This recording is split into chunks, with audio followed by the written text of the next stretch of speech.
में पहुंच करके जो गरीब हैं गांव वाले वापस नहीं जाते जब तक उन्हें दवा न मिल जाए। तो हम एक व्यवस्था बनाना चाहते थे, इसलिए वहां कंप्यूटर लगा करके जानकारी हासिल कर रहे थे। तो अगर वहां सबसे ज्यादा लोग आते थे तो लोगों को शिकायत रहती थी कि उन्हें कमजोरी की दवा चाहिए, कमजोर हैं वो लोग, या बुखार है उन्हें, या विटामिन ए की कमी है, बी की कमी है, सी की कमी है।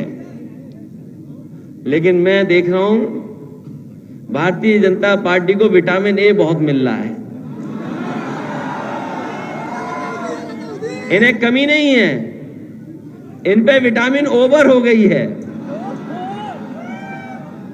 और इसलिए मैं कह रहा हूं इनका हिसाब किताब देखोगे तो इन्होंने क्या खेल खेला सोचिए आप। एक समय नहीं वो गलत समझ रहे, विटामिन ए मतलब जो उद्योगपति हैं, एक समय पर याद होगा आपको इन्होंने पूरा का पूरा पैसा बंद करा दिया और कहा कि नोटबंदी होने के बाद भ्रष्टाचार खत्म हो जाएगा, काला धन वापिस आ जाएगा। वो याद कीजिए, वो समाजवादी सरकार थी और उस समय चुनाव में जहां भी हम लोग जाते थे यही बात कहते थे कि रुपया बंद होने से रुपया हमारा काला सफेद नहीं होता है, हमारा आपका लेन देन काला सफेद होता है।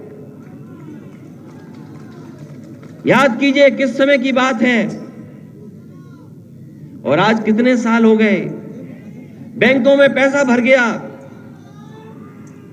बैंकों में पैसा भरता चला गया और इन्होंने न जाने कैसी अर्थव्यवस्था बनाई कि कुछ उद्योगपति न जाने कितनी रफ्तार से आगे बढ़ने लगे।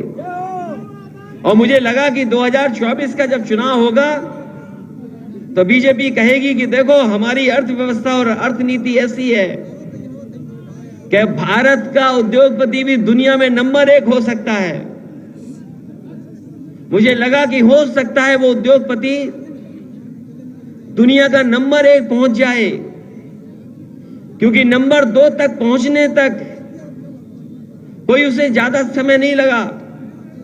सोचो कहां भारत जो गरीब देश है, हमारे अगर आंकड़े हम देखें तो जहां पानी पीने का इंतजाम नहीं, जहां पर अभी भी पढ़ाई अच्छी नहीं, बच्चों को किताबें नहीं मिल पा रही, पर्याप्त हम लोग खाना पीना नहीं खा पा रहे, भ्रष्टाचार जहां चरम सीमा पर है, बेरोजगारी जहां चरम सीमा पर है, महंगाई का ये आलम है, कोई चीज ऐसी नहीं जो सस्ती बची हो।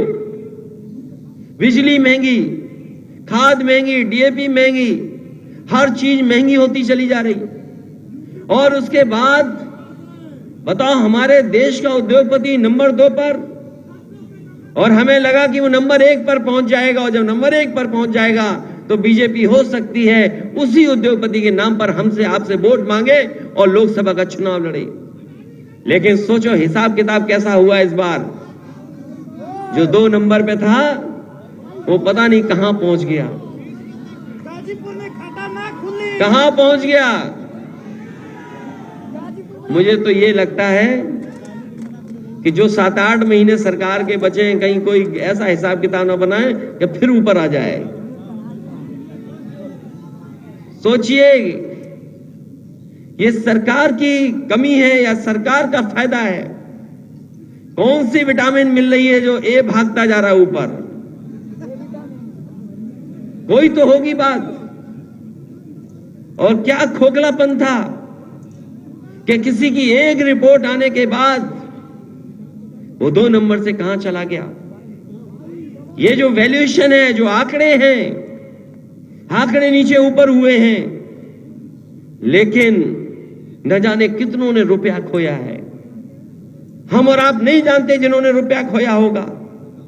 हम और आप तो अखबार में केवल कुछ संस्थाओं का देख रहे हैं, जो सरकारी संस्थाएं हैं, LIC जिसमें हमारा आपका पैसा है। कोई परिवार ऐसा नहीं होगा या जानकारी में नहीं होगा जिसने LIC में कोई ना कोई किस्त ना दी हो। LIC हमारा आपका गरीबों का पैसा, वो पैसा लगा दिया उसमें। स्टेट बैंक ऑफ इंडिया का पैसा लग गया और बैंकों का पैसा लग गया। हम ये जानना चाहते हैं बीजेपी के लोगों से, जब सरकार इनकी बनी थी, किसी अधिकारी ने कोई फैसला लिया और उसने इस बिजली विभाग के प्रोविडेंट फंड का पैसा एक प्राइवेट कंपनी में लगा दिया, DHFL में, वो DHFL कंपनी डूब गई। इन बीजेपी के लोगों को दिखाना था कि बहुत ईमानदार सरकार है। उसने उन सभी लोगों को जेल भेज दिया।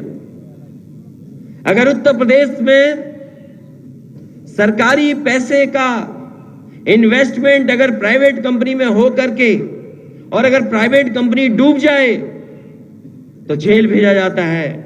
तो हम बीजेपी के लोगों से जानना चाहते हैं, आज भारत की बैंकों का पैसा और LIC का पैसा डूबा है तो बताओ कौन जेल जाएगा? अगर यूपी में जेल जा सकते हैं तो दिल्ली में जेल क्यों नहीं जा रहे वो लोग? और याद कीजिए आप, यही सरकार के लोग थे जो कहते थे भ्रष्टाचार खत्म हो जाएगा, कहीं लूटपाट नहीं होगी। और आपसे बेहतर कौन जानेगा, ये समाजवादियों की देन है 100 नंबर। उसको 112 कर दिया, पुलिस को लगा कि हमारा भी रेट बढ़ जाना चाहिए।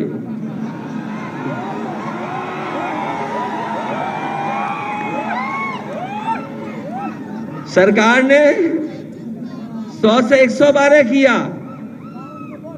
हमारी ईमानदार पुलिस को लगा कि उनका भी रेट बढ़ गया है। ये है सच्चाई कि नहीं सच्चाई? हमारी आपकी सरकार होती थी, अगर कोई एक DGP एक दिन नहीं बना, 2 दिन नहीं बना, तो ये हमारे अखबार के मित्र भाई लोग, हमारे अखबार के मित्र भाई लिखते थे कि देखिए कितनी नाकाम सरकार है, कितने नाकाम मुख्यमंत्री हैं कि फैसला नहीं ले पा रहे हैं DGP बनाने का। और अगर हमने किसी को अपने DGP बना भी दिया, मान लीजिए उसकी काबिलियत के हिसाब से या उसके किसी और काम की वजह से, तो बताओ आरोप क्या लगता था कि ये समाजवादी लोग जात के आधार पर और धर्म के आधार पर फैसला लेते हैं। आज बताओ हमारे पत्रकार साथियों, जुगाड़ के DGP बैठे कि नहीं बैठे हैं?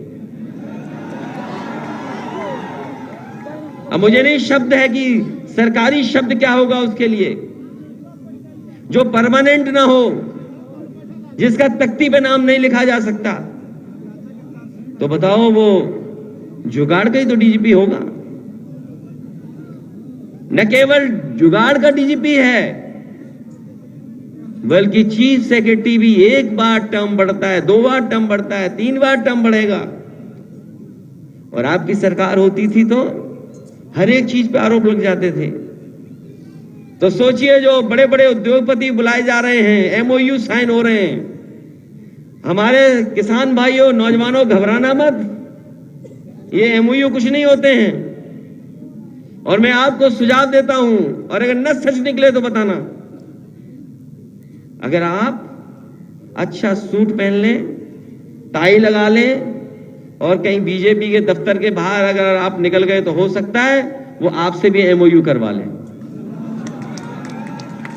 MOU करने के लिए आपको पैसे की जरूरत नहीं है, ड्राई क्लीन करा हुआ सूट और एक बढ़िया टाई लगा के निकलोगे आप, अगर बीजेपी वालों ने देख लिया तो आपसे भी MOU करा लेंगे। हम बीजेपी वालों से जानना चाहते हैं, और ये जनता जानना चाहती है, कम से कम पूर्वांचल की, जो इंतजार कर रही है कि विकास कब होगा। क्योंकि मुझे याद है यहीं पर बीजेपी के बड़े नेता आए थे और बड़े बड़े भाषण दे गए थे कि 2022 तक आय दोगुनी हो जाएगी। हमारे किसान भाइयों बताओ, किसी की आय दोगुनी हो गई हो तो बता दो। अगर आय दोगुनी हो गई हो तो बताओ, किसी फसल की आपको सही कीमत मिल गई हो तो बताओ। ये जितने बैठे हैं कहीं ना कहीं खेत हैं इन लोगों पर, खेती करने वाले लोग भी हैं, यहां सब हैं। बताओ धान में लूट पहले हुई कि नहीं हुई और अब हो रही कि नहीं हो रही, बताओ हर फसल की। तो ये एमओयू कर रहे हैं बड़े बड़े उद्योगपतियों से हमें और आपको धोखा देने के लिए। पहले इन्होंने एक इन्वेस्टर मीट बुलाई थी और उस इन्वेस्टर मीट में बुला करके 5 लाख करोड़ के एमओयू किए थे इन्होंने। 5 लाख करोड़, 1-2 करोड़ नहीं, 5 लाख करोड़ के एमओयू किए थे। और अगर हम पीछे मुड़ करके देखें, हिसाब किताब लगाएं, तो अभी जमीन पे कुछ नहीं उतरा। एक बार डिफेंस एक्सपो किया इन्होंने, दुनिया की बड़ी बड़ी कंपनियां जो असले बनाती हैं, जो बड़े बड़े, जो फौज को चाहिए हमारे असले, आर्म्स या किसी और तरह की टेक्नोलॉजी चाहिए, उसकी बड़ी डिफेंस एक्सपो किया था। हालांकि गाजीपुर में नहीं कहा उन्होंने कि यहां पर कोई टैंक बनाएंगे या गोला बनाएंगे या मिसाइल बनाएंगे। हमारे गरीब बुंदेलखंड की जनता को कहा कि आप वोट दे दीजिए, हम मिसाइल बना देंगे। वहां की गरीब जनता ने वोट दे दिया, मिसाइल आज तक नहीं बनी वहां पर, मिसाइल नहीं बन पा रही वहां पर। क्या सपना दिखाया मिसाइल बनाने का, और पीछे मुड़ करके देखो तो कहीं जमीन पर कुछ नहीं उतरा। और अब सुना है कि 20 लाख करोड़ से ज्यादा के एमओयू साइन हो गए, और एक एमओयू पकड़ा गया अमेरिका की एक कंपनी जिसमें यूनिवर्सिटी एक कमरे में भी नहीं चल रही थी। सोचिए, उस पे कई हजार करोड़ का एमओयू करके आ गई ये मंत्री। जब वहां थक गए विदेश जाकर के एमओयू करके, तो प्रदेशों के बड़े बड़े शहरों में गए एमओयू करने, वहां भी थक गए तो फिर जिलों में चले गए। हो सकता है गाजीपुर में भी कहीं ना कहीं इन्होंने मीटिंग की हो एमओयू की, उद्योगपतियों की। गाजीपुर में की थी कि नहीं की थी?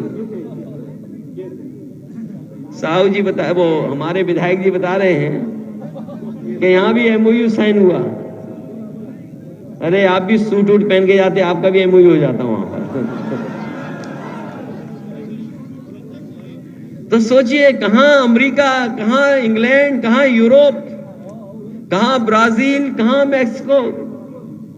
अगर ब्राजील जाओगे तो 24 घंटे हवाई जहाज से चलना पड़ेगा। बताओ, ब्राजील से कोई यहां आएगा बलिया गाजीपुर में इन्वेस्ट करने, कोई लॉर्ड कॉर्नवालिस तो है नहीं जो यहां पर कोई राज चल रहा हो अंग्रेजों का। वो अलग बात है कहां से आए और कहां पर उन्हें आखिरी वक्त गुजारना पड़ा, और कैसे इन्वेस्टमेंट आए वाला आएगा। अभी मैं बलिया के एक व्यापारी परिवार से मिलकर आया हूं। ये नई तरह का व्यापार चला रहे हैं बीजेपी के लोग। इनके यहां बैंकों से नहीं मिल रहा है पैसा, कुछ सूदखोर हैं बीजेपी के, पता नहीं कहां से पैसा लेकर के आते हैं, वो बांट रहे हैं लोगों को। और इतना बांट रहे हैं, इतना वसूल रहे हैं कि अगर कोई एक बार ले ले तो वो वापस अपने जीवन में नहीं कर सकता। इतना इंटरेस्ट वसूल रहे हैं, और उसका परिणाम ये हुआ, एक नंदलाल गुप्ता ने कुछ सूदखोरों से पैसा ले लिया अपने कारोबार के लिए, व्यापार के लिए। वो लौटा नहीं पा रहा था। उन सूदखोरों ने इतना डराया धमकाया कि उसे आत्महत्या करनी पड़ गई।